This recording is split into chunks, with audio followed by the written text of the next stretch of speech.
D K Shivakumar ಅವರು ಒಂದು ಹೇಳಿಕೆ ಕೊಟ್ಟಿದ್ದಾರೆ. ಚಾಮುಂಡಿ ಬೆಟ್ಟ, ಚಾಮುಂಡಿ ದೇವರು ಎಲ್ಲಾ ಧರ್ಮದವ್ರಿಗಿದೆ, ಹಿಂದೂಗಳ ಆಸ್ತಿ ಏನಲ್ಲ.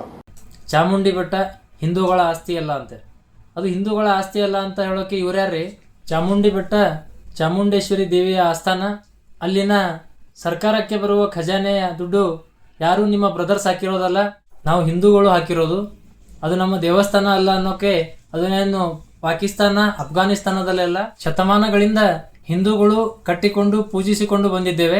ಇದೇ ರೀತಿ ಯಾವುದಾದರೂ ಮಸೀದಿ ಮೇಲೆ ಹೇಳಿಕೆ ಕೊಡ್ರಿ ನೋಡೋಣ, ಈ ಮಸೀದಿ ಮುಸ್ಲಿಮರ ಆಸ್ತಿ ಅಲ್ಲ ಅಂತ. ದಮ್ ಇದೆಯಾ? ಇಲ್ಲ. ಯಾಕೆ ಅಂದರೆ ಲಾಸ್ಟಲ್ಲಿ ಹಿಂದೂಗಳಿಗೆ ಒಂದು ಸ್ವಲ್ಪ ಗ್ಯಾರಂಟಿ ಕೊಟ್ಟರೆ ಮುಗೀತು, ಓಟು ನಿಮಗೆ ಬರುತ್ತಾ ಅಂತ ಗೊತ್ತು. ಮಸೀದಿ ಮೇಲೆ ಏನಾದರೂ ಈ ರೀತಿಯ ಹೇಳಿಕೆ ಕೊಟ್ಟರೆ DJ ಹಳ್ಳಿ KG ಹಳ್ಳಿಯ ಪ್ರಕರಣ ಅವ್ರಿಗೆ ಗೊತ್ತು. ಈ ರೀತಿಯ ಹಿಂದೂ ಧರ್ಮದ ಮೇಲಿನ ದಾಳಿಯನ್ನು ಪ್ರತಿಯೊಬ್ಬ ಹಿಂದೂ ಖಂಡಿಸಬೇಕು. ನಾವು ಎಲ್ಲಿವರೆಗೂ ಸುಮ್ಮನಿರ್ತೀವೋ ಅಲ್ಲಿವರೆಗೂ ಈ ರೀತಿಯ ಹೇಳಿಕೆಗಳು ಬರ್ತಾನೆ ಇರ್ತವೆ. ಧನ್ಯವಾದಗಳು.